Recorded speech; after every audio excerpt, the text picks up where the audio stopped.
আমরা জৈন ধর্ম দর্শন এবং ইতিহাস নিয়ে চর্চা করছিলাম। তো ইতিমধ্যে আমরা মাতা মরুদেবীর 16 স্বপ্ন এবং 6 মাস আগের থেকে যে রত্ন বর্ষা হচ্ছিল সেটা আমরা জেনেছি, এবং এই স্বপ্নের কি তাৎপর্য সেটাও মরুদেবী নাভি রাজার কাছ থেকে জেনেছেন।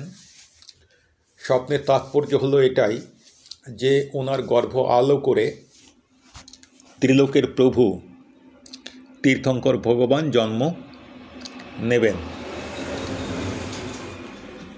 তৃতীয় আরার অর্থাৎ সুষমা দুষমা আরার যখন আর 84 লক্ষ পূর্ব 3 বছর 8.5 মাস বাকি আছে, সেই সময় আষাঢ় কৃষ্ণা দ্বিতীয়া তিথিতে উত্তর আষাঢ়া নক্ষত্রের যোগে সমস্ত জগতের পূজ্য শ্রী জিনেন্দ্রদেবের স্বর্গ থেকে গর্ভাবতরণ হল, অর্থাৎ ঋষভদেব মাতা মরুদেবীর গর্ভে এলেন। ক্রমে ক্রমে গর্ভের বৃদ্ধি হতে থাকল। তো সাধারণভাবে গর্ভবতী মায়েরা কিছুটা স্থূল হয়ে পড়েন, তাদের উদরও ধীরে ধীরে স্ফীত হয়। কিন্তু জিনেন্দ্রদেবের কি অদ্ভুত মহিমা! মায়ের উদরে কোনো রকম স্ফীতি দেখা গেল না। পাছে মায়ের ত্রিবলী শোভা নষ্ট হয়ে যায়, হয়তো সেই জন্যই গর্ভস্থ জিন শিশু মায়ের সৌন্দর্যে কোনো হানি হতে দিল না।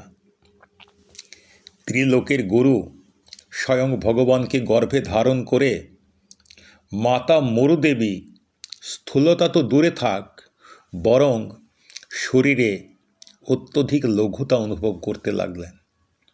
এ অত্যন্ত আশ্চর্যের বিষয়।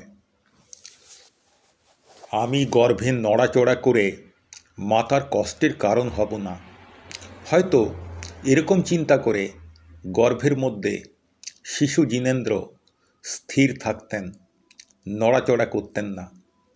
মাতৃগর্ভে তার অবস্থান ছিল নির্মল জলের মধ্যে সূর্যের প্রতিবিম্বের মতোই ক্রিয়াবিহীন। জিনেন্দ্র ভগবান তিনি যে মাতৃগর্ভে এলেন, তিনি 3 প্রকার জ্ঞান নিয়েই গর্ভে এসেছিলেন। এই 3 প্রকারের জ্ঞান হল মতি জ্ঞান, শ্রুত জ্ঞান এবং অবধি জ্ঞান। সেই অবধি জ্ঞানরূপ জ্ঞান চক্ষুর দ্বারা জগৎকে দেখতে দেখতে 9 মাস পর্যন্ত ভগবান মাতৃগর্ভে সুখে অবস্থান করতে লাগলেন। আর আমরা তো আগেই জেনেছি, মাকে পরিচর্যা করার জন্য দিককুমারী দেবীরা এবং বিদ্যুৎ কুমারী দেবীরা 6 মাস আগে থেকেই এসে হাজির হয়েছেন। এরপর 9 মাস পূর্ণ হওয়ার পর যখন লাগাতার রত্নবর্ষা হয়ে চলেছে, তখন চৈত্র কৃষ্ণা নবমীর উত্তর আষাঢ়া নক্ষত্রের যোগে মাতা মরুদেবী জিনেন্দ্র ভগবানের জন্ম দিলেন। যেভাবে নির্মল পূর্ব দিগন্তে বিশুদ্ধ স্ফটিকের ন্যায় মেঘমণ্ডলের মধ্যে থেকে নতুন সূর্য প্রকাশিত হয়, সেই রকম মাতা মরুদেবীর স্ফটিকের ন্যায় স্বচ্ছ গর্ভ থেকে প্রকাশিত জিন বালক নবারুণের মতোই শোভিত হতে থাকলেন। সেই সময় যে দেবীরা সেখানে ছিলেন, অর্থাৎ যারা মাতা মরুদেবীর পরিচর্যা করার জন্য এসেছিলেন, তারা শীঘ্রই সমস্ত করণীয় কর্ম করতে শুরু করলেন। চঞ্চল কর্ণকুণ্ডলের দ্বারা, চঞ্চল কর্ণকুণ্ডলের আভায় যাদের গণ্ডদেশ অতিশয় সুন্দর হয়ে উঠেছিল, সেই বিজয়া, বৈজয়ন্তী, জয়ন্তী, অপরাজিতা, নন্দা, নন্দোত্তরা, নন্দী এবং নন্দীবর্ধনা, এই 8 জন দিককুমারী দেবী হাতে ঝাড়ি নিয়ে পরিচর্যায় রত হলেন। নানা প্রকারের অলঙ্কারে সুশোভিতা, সুস্থিতা, প্রণিধন্যা, সুপ্রবুদ্ধা, যশোধরা, লক্ষ্মীমতী, কীর্তিমতী, বসুন্ধরা এবং চিত্রা, এই 8 জন দিককুমারী দেবী হাতে দর্পণ নিয়ে পরিচর্যায় রত হলেন। নিজেদের শরীরের শ্রেষ্ঠ প্রভায় যারা দিগন্তকে সুশোভিত করছিলেন, সেই ইলা, সুরা, পৃথিবী, পদ্মাবতী, কাঞ্চনা, সীতা, নবমিকা এবং ভদ্রকা, এই 8 জন দিককুমারী দেবী ধবধবে সাদা ছত্র ধারণ করছিলেন। দেদীপ্যমান সুবর্ণকুণ্ডলধারিণী রে, শ্রী, ধৃতি, বারুণী, পুণ্ডরিকিনী, অলম্বুষা, অম্বুজাস্যশ্রী এবং মিশ্রকেশী উজ্জ্বল সুবর্ণ দণ্ডযুক্ত চামর নিয়ে দাঁড়িয়েছিলেন। বিদ্যুতের ন্যায় প্রভাবশালী চিত্রা, কনকচিত্রা, সূত্রামণি এবং ত্রিশিরা, এই 4 জন বিদ্যুৎ কুমারী দেবী চতুর্দিক আলোয় আলোকিত করে তুলেছিলেন। বিজয়া, বৈজয়ন্তী, জয়ন্তী এবং অপরাজিতা, এই 4 জন ছিলেন বিদ্যুৎ কুমারী দেবীদের মধ্যে প্রধান। আর রুচকা, রুচকোজ্জ্বলা, রুচকাভা এবং রুচক প্রভা, এই 4 জন দেবী ছিলেন দিককুমারী দেবীদের মধ্যে প্রধান। এইসব দেবীরা বিধিপূর্বক জিনেন্দ্র দেবের জাতকর্ম করলেন, কারণ এরা প্রত্যেকেই জাতকর্মে অত্যন্ত নিপুণ ছিলেন এবং সেই কারণে নিয়ম অনুযায়ী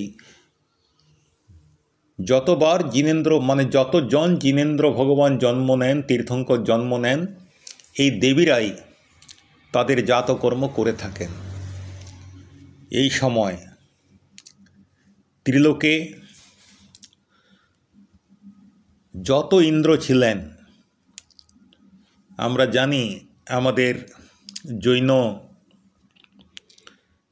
বিশ্বাস অনুযায়ী একজন ইন্দ্র নয়, সমস্ত ধরনের জীবের একজন করে ইন্দ্র আছে। নগেন্দ্র, খগেন্দ্র, নরেন্দ্র এবং দেবতাদের মধ্যেও অনেক ইন্দ্র আছেন। স্বর্গ তো অনেকগুলো স্বর্গ আছে, ফলে সব স্বর্গেই ইন্দ্র আছে। তো সেই সময় যখন জিনেন্দ্রদেবের জন্ম হয়ে গেল, সেই সময় ত্রিলোকে যেসব ইন্দ্ররা ছিলেন, সেই জিনেন্দ্রদেবের জন্মের প্রভাবে তাদের প্রত্যেকের মুকুট কাঁপতে লাগলো এবং সবার আসন টলে উঠল। এদের মধ্যে যারা অহমিন্দ্ররা অবধি জ্ঞানে তারা সমৃদ্ধ, তারা নিজের নিজের জায়গায় স্থির রইলেন। অবধি জ্ঞানের দ্বারা জানতে পারলেন যে জিনেন্দ্রদেব জন্ম নিয়েছেন এবং তারপর সিংহাসন থেকে কেবলমাত্র 7 পা এগিয়ে জিনেন্দ্রদেবকে ওখান থেকেই ভক্তি ভরে প্রণাম করলেন। ভবনবাসী দেবতাদের লোকে নিজে থেকেই শঙ্খধ্বনি হতে লাগলো, ব্যন্তর দেবতাদের লোকে ভেরির শব্দ হতে লাগলো এবং জ্যোতিষী দেবতাদের লোকে সিংহনাদ হতে থাকলো। জোরদার শব্দ কল্পবাসী দেবতাদের লোককে ব্যক্ত করে দিল। এই সময় 3 লোকে সবাই চিন্তা করতে লাগলো, তাহলে এখন কি করা উচিত। সেই সময় সৌধর্ম ইন্দ্রের আসন টলে উঠল।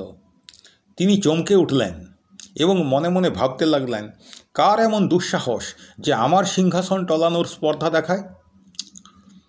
নিজস্ব পরাক্রমে সুশোভিত সমস্ত দেবতা এবং দানবের দলও যদি কখনো আমার বিরুদ্ধে যায়, তবুও তাদের বিনাশ করতে আমি সমর্থ। আমি সেই ইন্দ্র, শক্র বা পুরন্দর। আমার অকম্পিত আসনকে টলিয়ে দেয়া এই মূর্খ অবিমিশ্রকারী কি এখনও আমার পরাক্রম জানতে পারেনি? আমি 3 লোকের তীর্থঙ্কর ছাড়া অন্য কাউকে প্রভু বলে গণ্য করি না। অন্য কোনো পরাক্রমী জীব তীর্থঙ্করের মতো প্রভাবের অধিকারী বলেও আমি মনে করি না। তাহলে কে আমার এই আসন টলিয়ে দিল?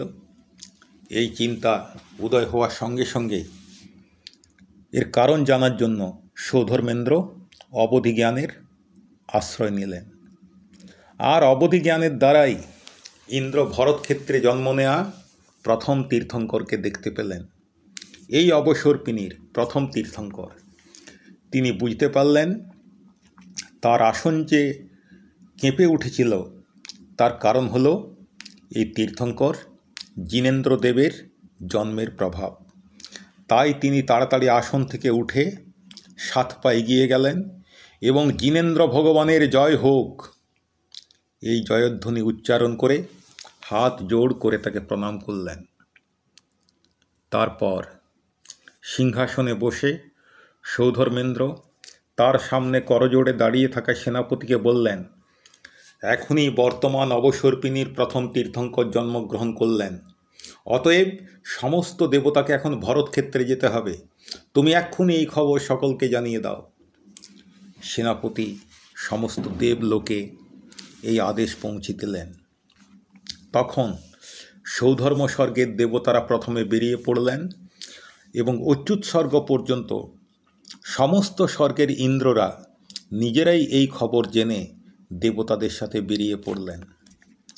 নিজ নিজ স্থানে হওয়া বিভিন্ন শুভ লক্ষণ থেকে যারা জিনেন্দ্রদেবের খবর জানতে পারলেন, সেই সব জ্যোতিষী দেবতা, ব্যন্তর দেবতা, ভবনবাসী দেবতারাও অত্যন্ত আনন্দের সঙ্গে জিনেন্দ্রদেবের দর্শনের জন্য বেরিয়ে পড়লেন। সেই সময় হাতি, ঘোড়া, রথ, পদাতিক, বৃষভ, গন্ধর্ব এবং নর্তকী এই 7 প্রকারের সেনায় পুরো আকাশ ব্যক্ত হয়ে গেল। অসুর কুমার ইত্যাদি 10 প্রকারের ভবনবাসী দেবতাদের মহিষ, নৌকা, গন্ডার, হাতি, গরুড়, পালকি, ঘোড়া, উট, কুমির এবং রাজহংস ইত্যাদি 7 প্রকারের সেনা আকাশে ব্যক্ত হয়ে আকাশকে সুশোভিত করে তুলল। এই সব দেবতাদের কতজন বিমানে বসেছিলেন, কতজন ষাঁড়ের উপরে বসেছিলেন, কতজন রথের উপরে বসেছিলেন, কতজন ঘোড়ার উপরে বসেছিলেন, এই রকম বিভিন্ন বাহনে আরূঢ় হয়ে তারা চলাফেরা করছিলেন। দুগ্ধ ফেন নিভ ছত্র, নানা প্রকারের ধ্বজা এবং ধবধবে সাদা চামরে সমস্ত আকাশ আবৃত করে 4 প্রকারের দেবতারা এগিয়ে চলেছিলেন। ভেরি, দুন্দুভি, শঙ্খ ইত্যাদি শব্দে যারা সমস্ত লোককে পূর্ণ করে দিয়েছিলেন এবং যারা নৃত্য করছিলেন, গান গাইছিলেন, এরকম সমস্ত দেবতাদের এই আশ্চর্যকারী আগমন এক অভূতপূর্ব দৃশ্য রচনা করেছিল। সেই সময় সৌধর্মেন্দ্র তার হস্তিদের অধিপতি ঐরাবতের উপর আরূঢ় ছিলেন। সেই ঐরাবত ঠিক আকাশের মতো শোভিত হচ্ছিল। কেননা আকাশে যেমন বলাকা, কলহংস এবং বিদ্যুতের দ্বারা সৌন্দর্য বৃদ্ধি হয়, সেই রকম এই হাতিও কর্ণ, চামর, শঙ্খ ইত্যাদির দ্বারা শোভিত হচ্ছিল। অন্য অন্য হাতিতে আরূঢ় অন্যান্য ইন্দ্রদের দল যাচ্ছে, তার আগে আগে সৌধর্মেন্দ্র সমস্ত দেবতাদের সঙ্গে নিয়ে জিনেন্দ্রদেবের জন্মস্থানে গেলেন। আকাশ থেকে নেমে